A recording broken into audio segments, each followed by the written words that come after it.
अयोध्या से सभी India TV के दर्शकों को जय श्री राम। इस वक्त हम मंदिर प्रांगण के उस रास्ते पर खड़े हैं जहां से आप प्रभु श्री राम के दर्शन करने के लिए जाएंगे और यहां से 23 तारीख को सब पहुंचेंगे।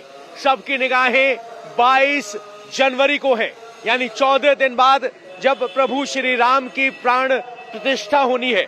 लेकिन उससे पहले पूरा अयोध्या सज रहा है, संवर रहा है, अयोध्या राम में हो रहा है। अब जरा देखिए, हम हर रोज की प्रोग्रेस रिपोर्ट आपको देते हैं। ये द्वार देखिए, ये द्वार अब फाइनल टच इन्हें दिया जा रहा है, द्वार बनकर तैयार है। द्वार का ऊपर देखें तो जिस तरीके से प्रभु श्री राम का मंदिर है वैसा ही ये द्वार शिखर वाला है। और इसी के साथ अगर आप देखेंगे तो जो नक्काशी है वो भी वही है और पत्थर भी वही है। ये दो द्वार बनाए जा रहे हैं। यहाँ बड़ी संख्या में भक्तजन आएंगे। तो एक गति ये भी देख लीजिए, ये टूरिस्ट फैसिलिटेशन सेंटर है जो 3 दिन पहले तक नहीं दिखाई दे रहा था, अब एक मंजिल तैयार है। अगले 14 दिन में ये भी तैयार हो जाएगा। ये काम की गति है। अयोध्या में हर कदम पर आपको यहाँ काम होता दिखेगा और गति इतनी ज्यादा है कि रात को सोते तो सुबह आपको काम हुआ मिलता है। ये यहाँ की स्थिति है। फिलहाल यहाँ राम में हो गया है सब कुछ। आपको बता दें कि यहाँ अब 76 दिन के लिए शुरुआत हुई है प्रभु श्री राम की कथा की। लगातार अलग अलग कथावाचक यहाँ आएंगे और इस वक्त की बड़ी खबर ये है कि 76 दिन के लिए राम में अयोध्या होने जा रहा है। आपको जरा बता दें कि कौन कौन यहाँ प्रभु श्री राम की कथा सुनाने के लिए आ रहे हैं। चिन्मयानंद बाबूजी महाराज, देवकी नंदन ठाकुर, साध्वी रितंबरा समेत 11 कथावाचक यहाँ आ रहे हैं जो 76 दिनों तक चलने वाले रामोत्सव में आएंगे, अपनी प्रस्तुतियां देंगे, राम कथा सुनाएंगे। इतना ही नहीं, अनूप जलोटा, AR रहमान, अनुराधा पौडवाल समेत 35,000 कलाकार यहाँ पहुंचेंगे जो प्रभु श्री राम की भक्ति में लीन होकर प्रभु श्री राम को कला, साहित्य, संस्कृति और संगीत के जरिए श्रद्धांजलि देंगे। अब आपको 6 तस्वीरें दिखाते हैं किस तरीके से रोजाना 500 कलाकार अपनी प्रस्तुतियां देंगे। ये सांस्कृतिक कार्यक्रम अयोध्या के 35 प्रमुख स्थलों पर होंगे, जिनमें 25 स्थलों पर भगवान के जीवन का सचित्र विवरण किया जाएगा। आपको बता दें कि ये आयोजन 76 दिन तक चलने वाला है।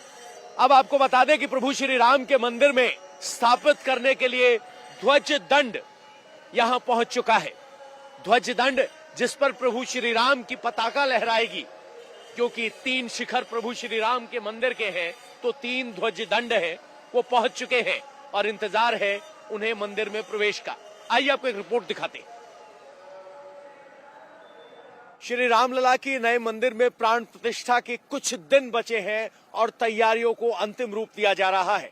प्रथम तल जहां गर्भगृह है वो तैयार है और अब सौंदर्यीकरण का काम बाकी है। और इस वक्त हमारे लिए विशेष तस्वीर है क्योंकि प्रभु श्री राम के मंदिर में जो ध्वज दंड इस्तेमाल होगा, यानी जिस दंड पर प्रभु श्री राम की पताका लहराएगी, वो अयोध्या पहुंच चुका है और ये गुजरात से चलकर आया है। और अगर आप इसको देखेंगे तो इस तरीके से पीतल से बना है और 4600 किलोग्राम का ये ध्वज दंड है। आपको बता दें, प्रभु श्री राम के मंदिर में 3 शिखर हैं, तो ये सबसे ऊपर वाला हिस्सा होगा और ये उसका बेस होगा। 3 शिखर हैं, इसीलिए 3 ध्वज दंड यहाँ आए हैं जो अलग अलग शिखर पर लगेंगे। ये पहले शिखर पर लगेगा, ये दूसरे पर लगेगा और ये सबसे विशालतम, सबसे ऊंचे शिखर पर लगेगा, जहां कई किलोमीटर दूर से भगवान श्री राम की पताका लहराती हुई दिखाई देगी।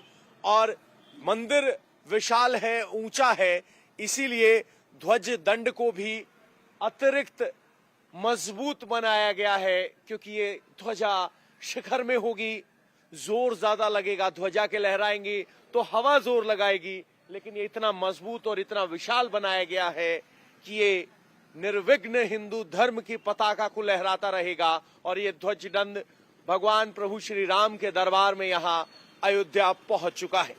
अब सबको इंतजार 22 जनवरी का है। तो देखा आपने किस तरह से धर्म ध्वजा यहाँ पहुंच चुकी है। आपको बता दें कि प्रभु श्री राम के मंदिर का प्रथम तल जहां पे गर्भगृह है वो बनकर तैयार है। अब सौंदर्यीकरण का काम जारी है और परकोटे पर लगातार कंस्ट्रक्शन की जा रही है।